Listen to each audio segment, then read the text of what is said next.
Bulan November 1948, perundingan Indonesia-Belanda terus berjalan. Menteri Luar Negeri Belanda, D.U. Sticker sendiri, datang di ibu kota Republik Indonesia, Yogyakarta, dan berunding dengan Bung Hatta di Kaliurang.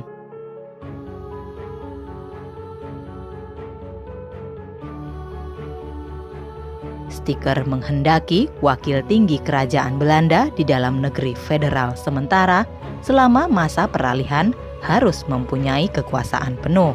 Tentu saja Bung Hatta yang didukung Bung Karno dan Jenderal Sudirman menolak campur tangan Belanda dalam urusan intern Republik itu.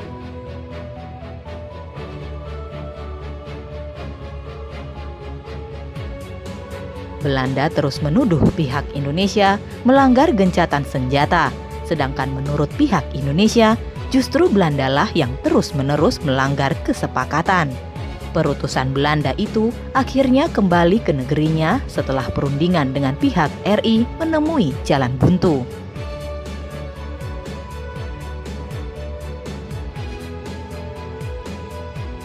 Tanggal 11 Desember 1948, delegasi Belanda mengirimkan nota kepada Komisi 3 Negara yang menyatakan bahwa Belanda tidak mungkin berunding dengan RI.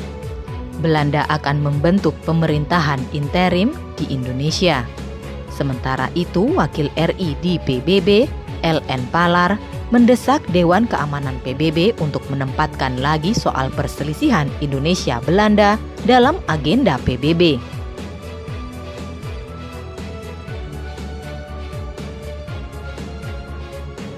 Tanggal 19 Desember 1948, Belanda secara mendadak menyerang Yogyakarta melewati lapangan terbang Maguwo yang akhirnya bisa masuk ke ibu kota Republik Indonesia, Yogyakarta dengan mudah.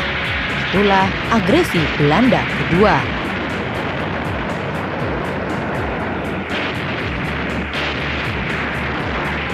Pasukan pejuang RI disiapkan di luar kota untuk menghadang masuknya tentara Belanda dari jalur darat. Sementara ibu kota Yogyakarta dikendalikan Komando Militer Kota atau KMK yang langsung berada di bawah MBAD atau Markas Besar Angkatan Darat. Komandan KMK adalah Letkol Latif Hendra Ningrat yang pada tanggal 17 Agustus 1945 mengerek bendera merah putih di Gedung Proklamasi di Pegangsaan Timur, Jakarta.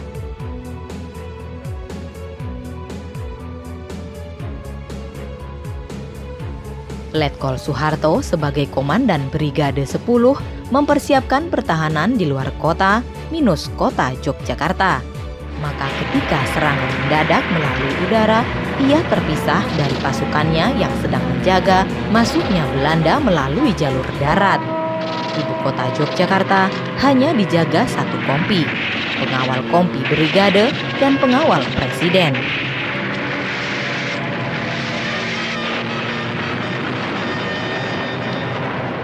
Dalam situasi terpisah dari pasukan, karena ditempatkan di Purworejo, Letkol Soeharto melakukan penghadangan masuknya tentara Belanda hanya dengan kekuatan satu kompi, yaitu kompi pengawal pribadi Letkol Soeharto sendiri.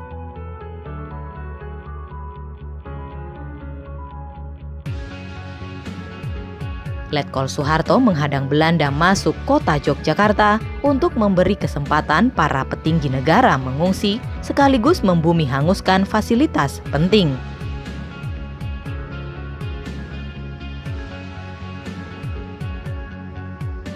Ternyata Presiden Soekarno dan Wakil Presiden Muhammad Hatta memutuskan tinggal di tempat, kemudian ditawan Belanda dan diasingkan ke Perapat, Sumatera. Sementara fasilitas penting yang sempat dibumi hanguskan hanya gedung KP5, yaitu gedung Korps Penyelidik yang dipimpin oleh Kolonel Lubis. Sedangkan Panglima Besar Jenderal Sudirman memutuskan melakukan perlawanan dengan gerilya.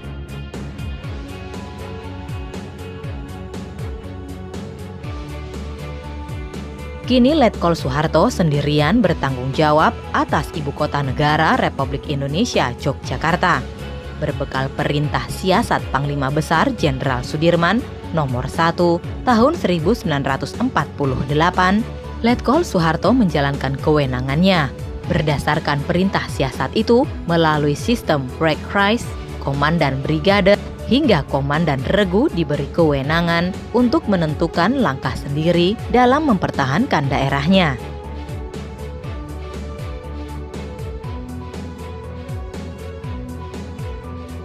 Letkol Soeharto kemudian mencari cara mengembalikan kepercayaan rakyat Yogyakarta kepada TNI. Bahkan TNI masih mampu mengadakan perlawanan. Satu-satunya jalan adalah melakukan serangan balasan secepat mungkin ke ibu kota yang kini diduduki Belanda. Letkol Soeharto bergerilya mencari pasukan-pasukan yang tercecer dan kemudian menyusun sektor-sektor penyerangan mengitari Yogyakarta. Mosok jalan 7 hari 7 malam, Pak Hartoni nggak merasa capek. Ketika tembak-menembak menghadang masuknya Belanda di kampung Nyutran, pinggiran kota Yogyakarta sebelah tenggara, Kapten Widodo menghampiri Letkol Soeharto. Kapten Widodo itu komandan kompi dari Batalion Sarjono yang ada di Purworejo. Oleh Letkol Soeharto, Widodo diminta segera melaporkan komandannya dan diperintahkan untuk menyusun pertahanan di selatan Yogyakarta.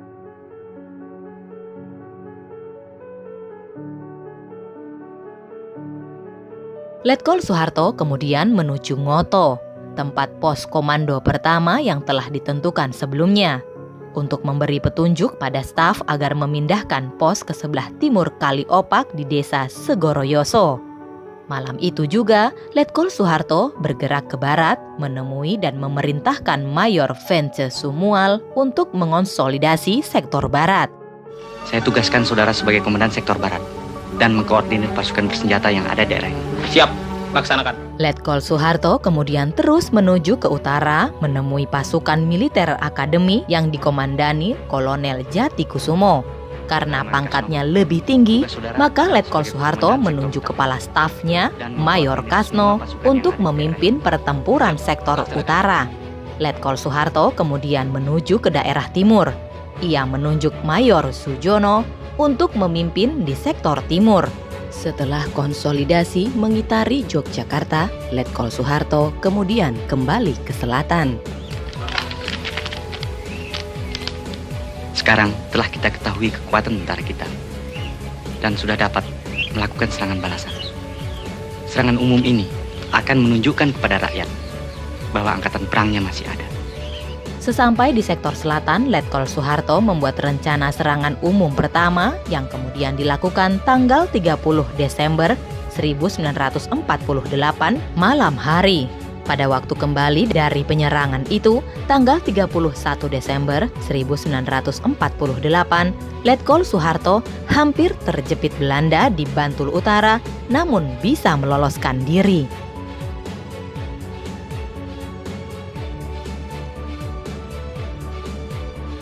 Letkol Soeharto kemudian memerintahkan semua sektor untuk melakukan serangan kepada Belanda di daerahnya masing-masing. Serangan gerilya dan pencegatan terus dilakukan sambil mempersiapkan serangan secara besar-besaran ke kota atas perintah Letkol Soeharto. Tujuan serangan gerilya dan pencegatan ialah untuk memperlemah Belanda. Letkol Soeharto juga memobilisasi masyarakat untuk bahu-membahu, gotong royong, membantu pasukan pejuang.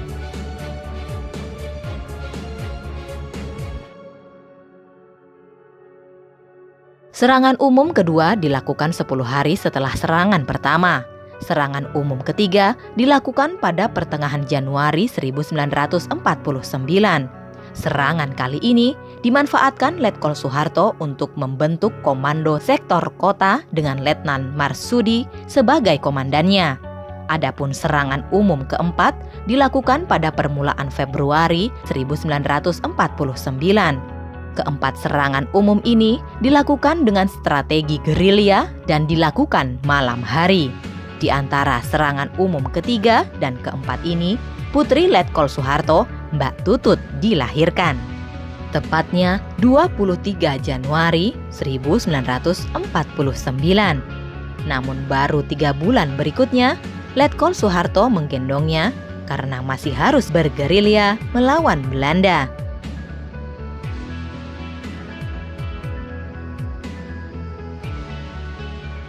Serangan umum sudah 4 kali dilakukan, namun di dalam perdebatan di PBB, Belanda menganggap kekuatan TNI sudah habis. Keponggahan Belanda itu didengar Letkol Soeharto bersama Purhadi melalui radio.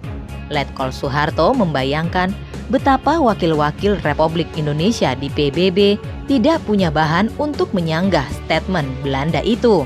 Akhirnya, Letkol Soeharto memutuskan serangan di siang hari untuk membungkam kebohongan Belanda. Pada saat itu, Panglima Besar Jenderal Sudirman sedang bergerilya di daerah Jawa Timur. Sementara itu, Panglima Divisi Kolonel Bambang Sugeng berada di Gunung Sumbing. Jadi terpisah jarak yang jauh dalam kondisi alat komunikasi belum maju.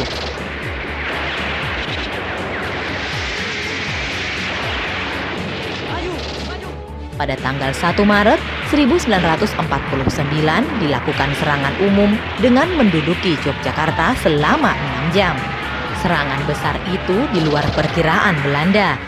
Serangan umum 1 Maret 1949 membuka mata dunia bahwa Republik Indonesia masih eksis.